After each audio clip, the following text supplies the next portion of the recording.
Welcome back to the deep dive. Today, we're embarking on a journey to decode something really vital for anyone navigating the current digital landscape. We're unpacking a strategic blueprint for, well, thriving in the age of generative AI, an era where visibility and trust, they've fundamentally shifted.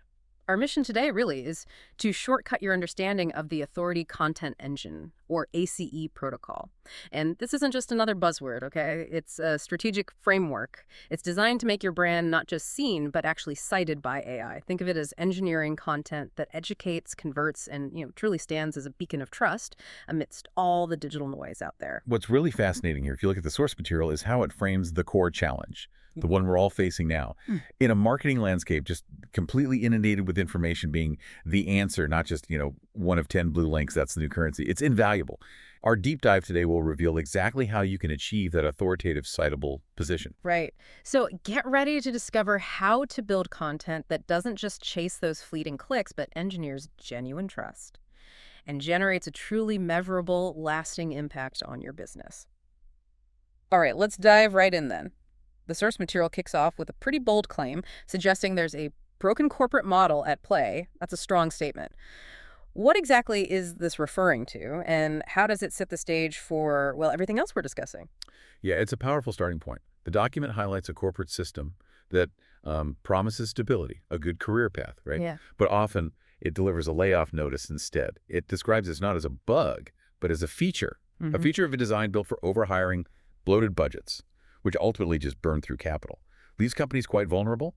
A prime example they give is the founder of Dipity, Morgan Hundruid, experienced being laid off twice. In just 7 months? Yeah, once after a glowing review, even got relocation approval. No way. And then again, get this, during onboarding at the next place, due to an organizational restructure. Twice in 7 months. That's a really painful, lived truth about corporate instability.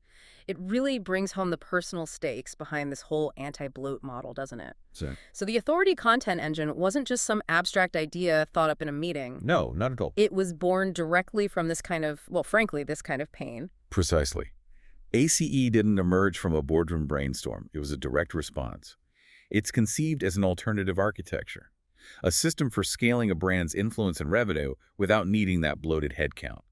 It leverages AI not to replace humans, no, but to augment lean, efficient teams.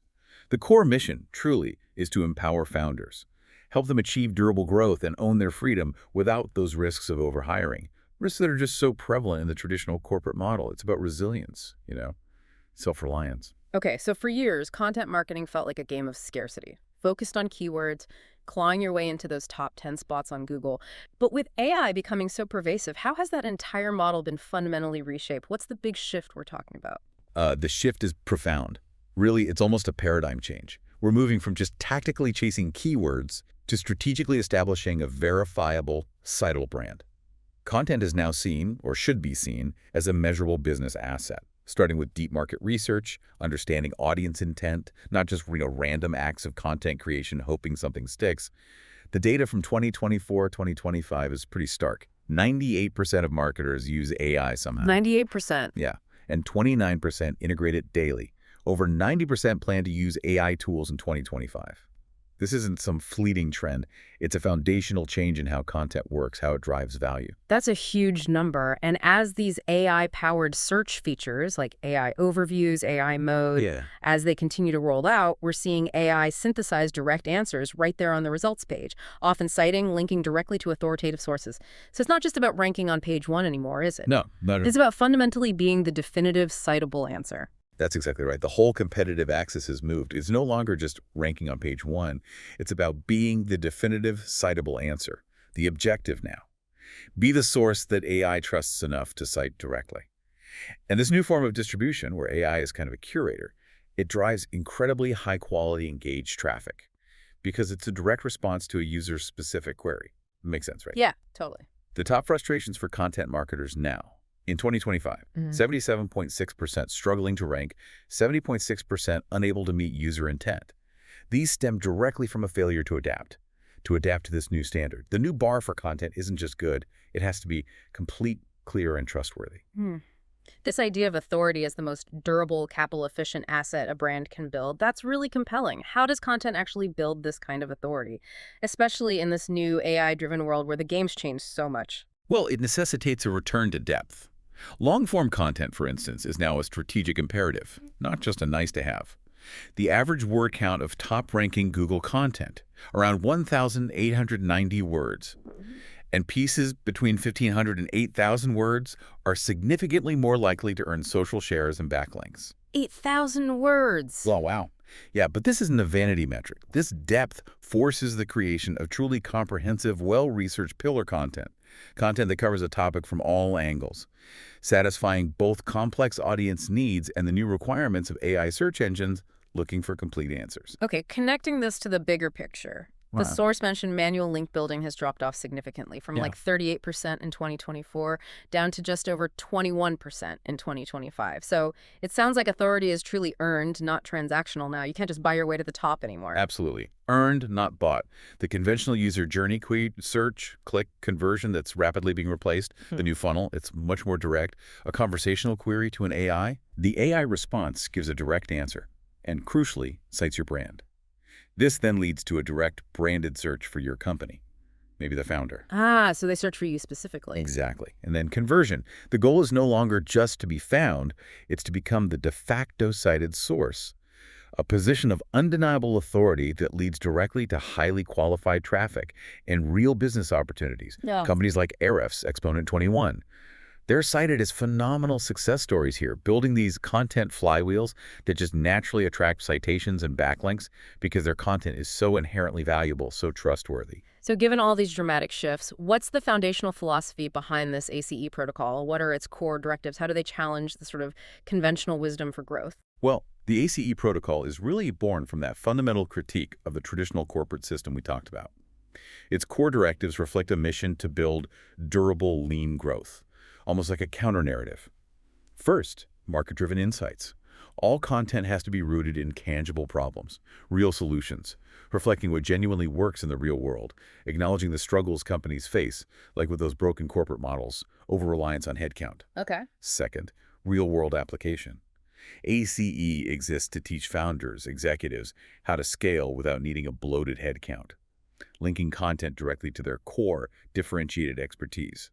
It's about practical, actionable guidance. Makes sense. And third, strategy over tactics. It deliberately avoids that superficial SEO filler content. Instead, it positions the brand as a strategic authority on new ways of working, speaking directly to metrics that really matter to founders, to investors, like growth efficiency, company valuation, things like that.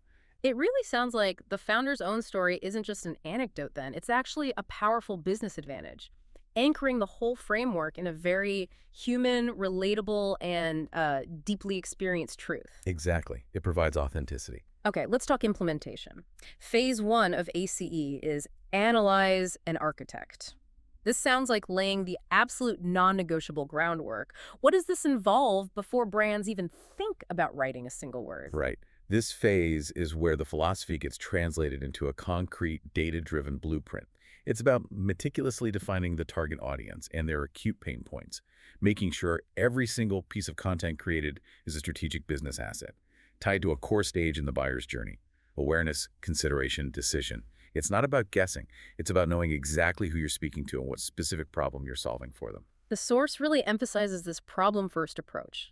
For B2B tech marketers who often deal with long buying cycles, content overload, why is hitting those acute pain points so critical right now? Because, well, B2B tech marketers face huge hurdles, right?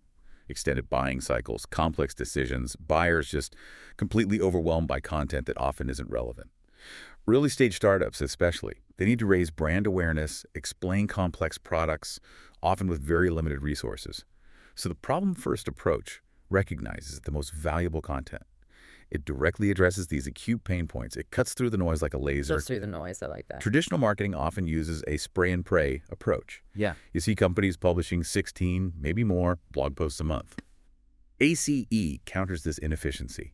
It advocates for fewer but more impactful content pieces that are inherently relevant, high value, and for, say, seed or Series B tech founders, compelling content isn't just about product features, no. It's about capital efficiency, impact on valuation, addressing metrics like burn multiple. Burn multiple, how efficiently they use capital, right? Yeah, exactly. And customer acquisition cost, CAC, pipeline generation. These are the things investors care about. Klover.ai's success. Millions of impressions, thousands of daily visitors, lean team it speaks directly to these business-critical metrics. ACE, Insurers Marketing, is seen as a revenue driver, not just a cost center. This anti-bloat model keeps coming up. It's a really powerful theme. We've mentioned Ahrefs and Exponent 21.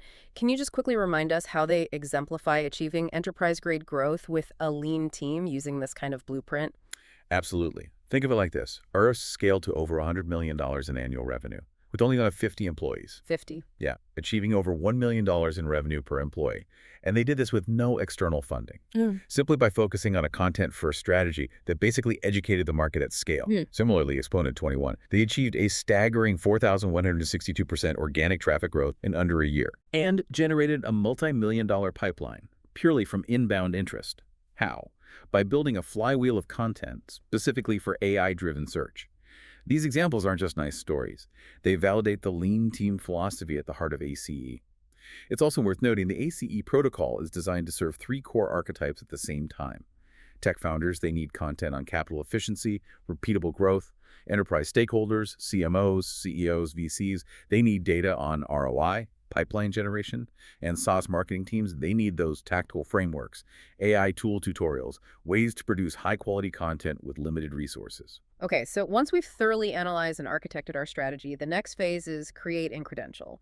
This sounds like where the rubber really meets the road, making content authoritative, trustworthy, both for humans and machines. What are the key elements? Right. This phase really focuses on competitive depth. That minimum 4,000 word count we mentioned, it's not arbitrary. Yeah, 4,000 seems like a lot.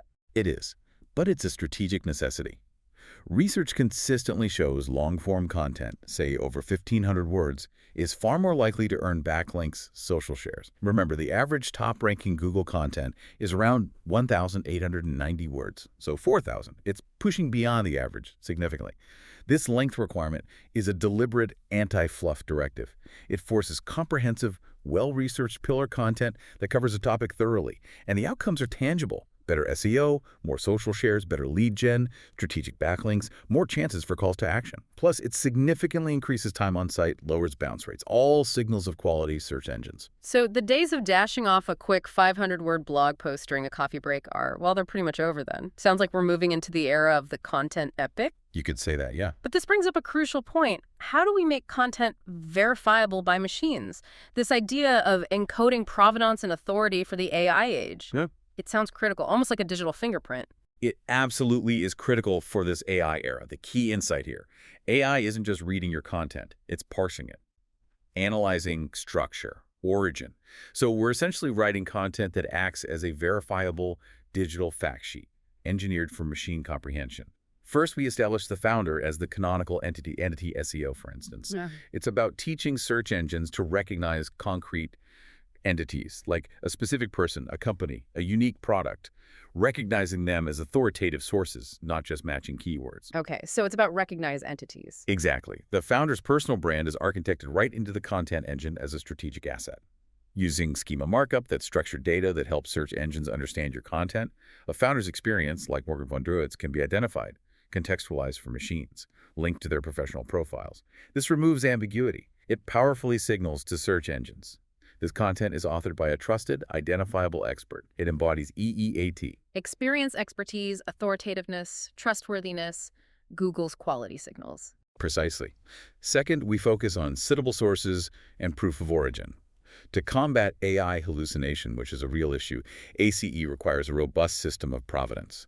This means things like APA-style in-text citations, a full reference list with hyperlinked sources, providing academic journalistic credibility that AI models can actually verify. Like proper research papers, almost. In a way, yes. And when using data or visuals, leveraging things like content credentials or dataset schema for machine-readable proof of origin, it's like a digital stamp of authenticity. And third, the architecture of AI-ready content itself is vital. Content has to be structured for efficient machine parsing. This includes starting sections with direct answers, a concise 1- to 2-sentence answer to a key question, perfect for featured snippets, AI overviews. Giving the AI exactly what it wants up front. Kind of, yeah. We also use structured formatting, Short, scannable paragraphs, maybe 3 to 5 sentences lists, headings, bold text. Organizes content for both human readability and AI efficiency. And finally, clarity over complexity. Clear, direct writing, active voice, simple sentences, minimize wordiness, ambiguity. Makes content digestible for humans while providing structured data points for AI models to parse and cite. Okay, so we've analyzed, architected, created this incredible, authoritative, machine-verifiable content. Now, how do we get it out there? Ensure it reaches the right people, truly has the impact we want. The final phase, elevate and amplify. Right. This phase focuses on strategic distribution, and it leverages another key principle, founder-led amplification. The founder's personal narrative, their expertise, becomes the central hub for a complete amplification package. Repurposing content across platforms with a consistent high-energy tone, this is actually a powerful efficiency hack for lean teams because it centralizes both the authority and the message in one person. Reduces the need for a large social media team, for example. And the success of this approach is well documented. Startups like Appsol, Wizard, they used founder-led LinkedIn strategies to dramatically increase visibility, drive inbound leads. That founder story we talked about, being laid off, launching their own agency, it's emotionally resonant, it builds community, and it fuels that flywheel of content that drives measurable business outcomes. It makes perfect sense to tap into that founder story for amplification, authenticity again. But this raises an important question. If traditional traffic is, increasingly a vanity metric in this AI era, what are the real metrics that matter for the authority content engine? How do we actually prove ROI when the old rules are changing? That's a critical question, absolutely. And it's where ACE really differentiates itself. It moves decisively beyond those vanity metrics to prove content is a revenue driver. This is especially critical for seed, Series B startups. They need hard data on capital efficiency, pipeline generation, data to show investors. Right, the stuff investors actually care about. Exactly. So we focus on qualified conversions, measuring direct links between content and revenue actions, demo requests, signups, directly attributed, pipeline contribution, proving marketing's role as a revenue driver by tracking the actual sales pipeline generated by content, attributing dollars, not just clicks. Got it. Time on page and bounce rate. Still key indicators of content quality, user engagement. Higher time on page, lower bounce rate signal valuable content. AI notices that too. And social leads inquiries, tracking direct leads from social channels. Measures the effectiveness of that founder-led amplification. By focusing on these business-critical KPIs, ACE ensures content is viewed as a strategic investment with a measurable return, providing founders with the hard data they need to demonstrate company health, growth potential to investors. It's always great to see strategies in action. The source material highlights several compelling case studies. Can you give us this quick rundown again on Klover.ai, Ahrefs, and Exponent 21, how their success really validates these ACE principles? Absolutely. Klover.ai is just a phenomenal direct demonstration of the ACE protocol. They scaled to 10 million monthly impressions, 87,000 unique visitors in just 6 months, using a founder-led authority content engine. And get this, no paid ads, no bloated teams. Incredible. It validates every principle we've discussed. Founder-led strategy, lean team growth, focus on measurable non-vanity metrics. And to reiterate the power of the model, Ahrefs, $100 million ARR, about 50 employees, over $1 million revenue per employee by educating the market with content. And Exponent 21, that 4,162% organic traffic growth in under a year, multi-million-dollar pipeline from inbound, building a content flywheel for AI search. These companies, they're living proof that authority, not just headcount, is the real growth multiplier. If we connect all this back to the bigger picture, that traditional corporate system, with its cycles of overhiring, layoffs, it often leads to fragility, deep uncertainty. The authority content engine offers a strategic, efficient, and crucially durable alternative, built not on fragile promises, but on the verifiable assets of authority and trust. So what does this all mean for you, our listener? The mission here is really to empower founders, anyone looking to build something lasting, to own their freedom by building an engine that scales influence, scales revenue, without that crippling risk of overhiring. The ACE protocol is truly a blueprint for durable growth, for financial resilience, allowing you to build on a different, maybe stronger architecture entirely. Yeah. In a world where AI-powered search is fundamentally reshaping content discovery, the most valuable asset a brand can build isn't just traffic anymore. It's the undeniable authority to be a citable source, to be the trusted voice that AI turns to for answers. The old game was traffic. The new game is trust. That sums it up pretty well. In this AI era, being the brand that AI trusts, that AI cites is the definitive answer. That's the ultimate competitive advantage. So the question for you is, what foundational architecture will you build to own your freedom, to unlock this new, more resilient form of growth?